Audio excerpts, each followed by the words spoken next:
Hi, welcome to How to D&D. My name is Fred Wheeler and today I want to talk about Dungeons and Dragons because I always do talk about Dungeons and Dragons. I did promise this topic and here it is. Upgrading that animal companion for Dungeons and Dragons 5e. I'm finally going to explain the process. So, how do you actually upgrade an animal companion or animal companions to stay relevant in combat for your players' characters when you're playing your Dungeons and Dragons 5e game? Here it is. There's a lot of stuff. Now, this is a checklist. It's a collection of checklists and tips for adjusting the animal companion. What I found when I was making my checklist is that I had already done this in the past, and there's always something you forget. So I figured that a checklist is probably going to be more useful to you so that when you're doing it, you can just go through it item by item, step by step. So here's the first one. Your animal companions should have the same number of hit dice as your characters. So if your characters are level 4, then your animal companion should have 4 hit dice listed at the stat and the top of the stat block.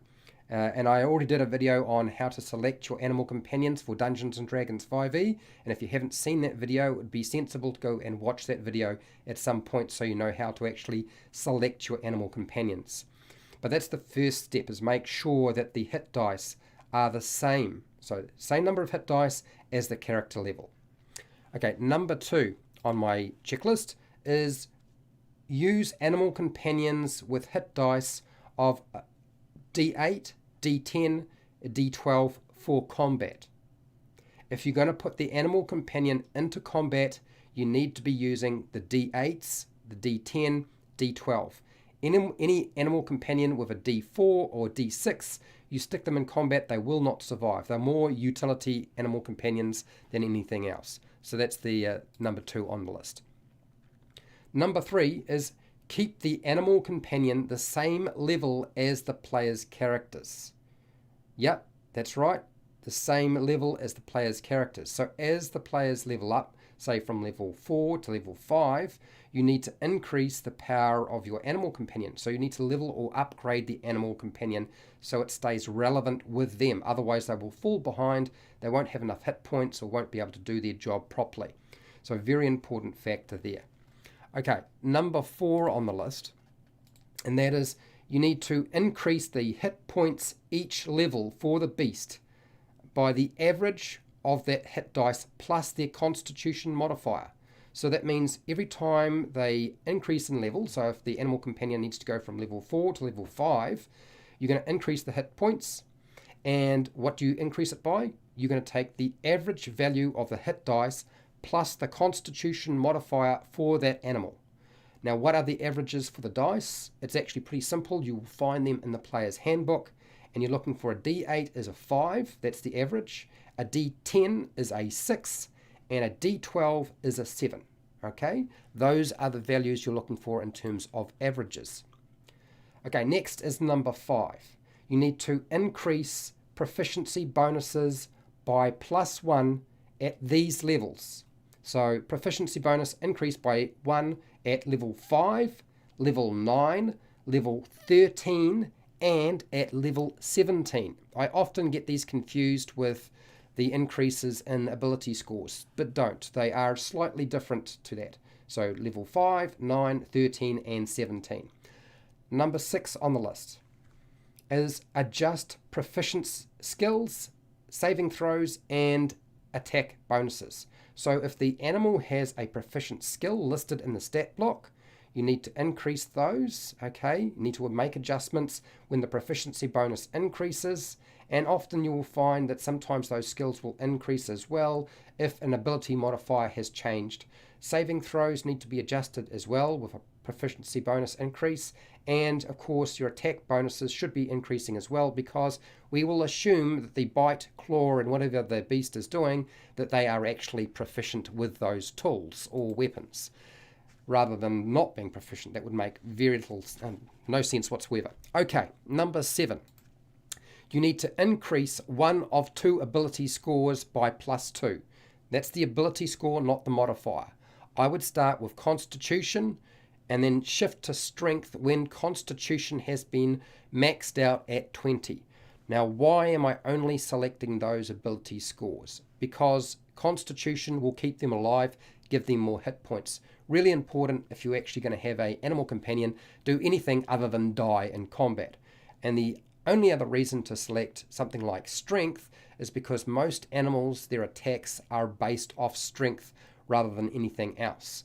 Don't get complicated. I would not go jumping between things like intelligence, wisdom, charisma, dexterity, not unless it's really, really important to do so. Most creatures don't sort of operate on those that much. Those are the ones that are really important to actually increase. Now, when do you increase the ability score by +2? Well, you should be doing that at the character level, or in this case, let's say the beast level 4, level 4, level 8, level 12, and level 16, and level 19. That's level 4, 8, 12, 16, and 19. Number 8. What are we going to do at number 8? Our number 8 step is you need to adjust hit points when the constitution modifier changes. So if you make an adjustment to your constitution score, that will usually mean that the constitution modifier will change. Therefore, you need to make adjustments to hit points. Don't forget to do that. I know there's a lot of things that can sort of trickle on from one thing to the next, but we're going to go through this like a checklist. Number 9, adjust the damage bonus or output. This is really the damage bonus rather than the damage dice, and your attack bonus when the strength modifier increases. So that's adjust damage bonus and attack bonus when the strength modifier for the beast increases.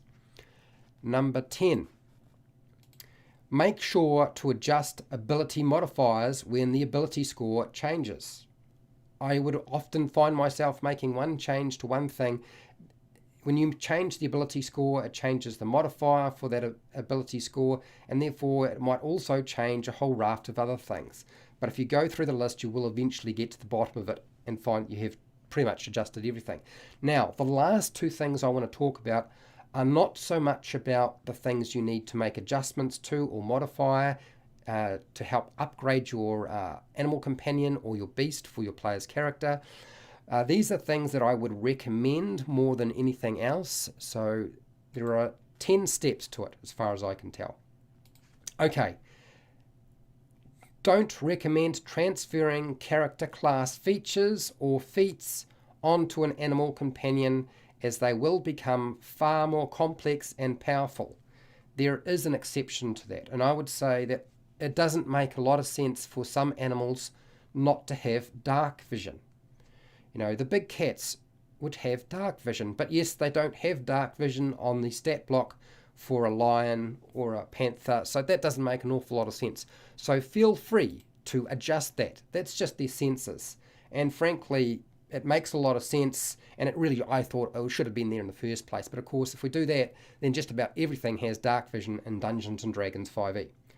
Okay, the next thing is, make sure when the animal companion falls to 0 hit points in combat, you allow them to have a death saving throw, unless it is instantly killed by a single blow. Not the combined value of the blows, but a single blow strikes that creature and kills it outright. I've already done a video on how to understand instant death in Dungeons & Dragons 5e. I've already done a video on death saving throws for players' characters. The same thing should really be applied to your animal companion, unless of course you really want to make your life more difficult and ask a whole bunch of more questions from somebody on the internet trying to figure out how to solve that issue. Okay, now please consider this a basic guide that you can adjust and modify for your own Dungeons & Dragons game.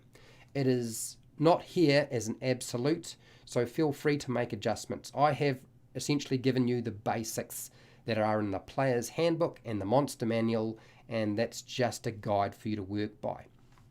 Now, for those of you who want an example and want me to go through an example step by step showing you how to do each of these things, that's not this video.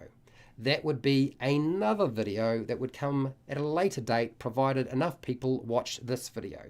But I find that animal companions are not a high volume or high traffic video content, but I still felt that this was an important video to make because people would find it useful, and I'm sure you will if you are dealing with that particular issue in your game.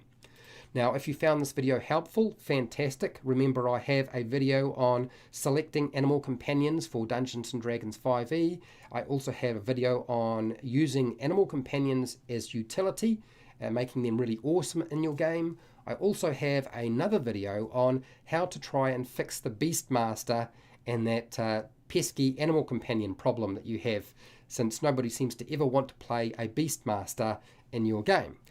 Now, I have hundreds of videos for players and dungeon masters that you would probably find quite useful. If you feel like checking them out, go for it. If you want to support the channel so I keep doing video content like this, you can check me out on Patreon, where you get the written scripts to all of my videos. So all of my notes go there, and you get access to the live stream, so you don't have to worry about clicking subscribe, notifications, and all that sort of stuff. I also have an affiliate link to the book depository in Amazon, where you can buy stuff online. I get a small commission. I have a merchandise shelf underneath all of my videos. Otherwise, just watch my videos. That's fine too. Make sure to share, like, and subscribe. Hit the bell button to be notified when I go live and when I publish new videos, and that happens a lot. And hey, till next time, keep rolling those 20s.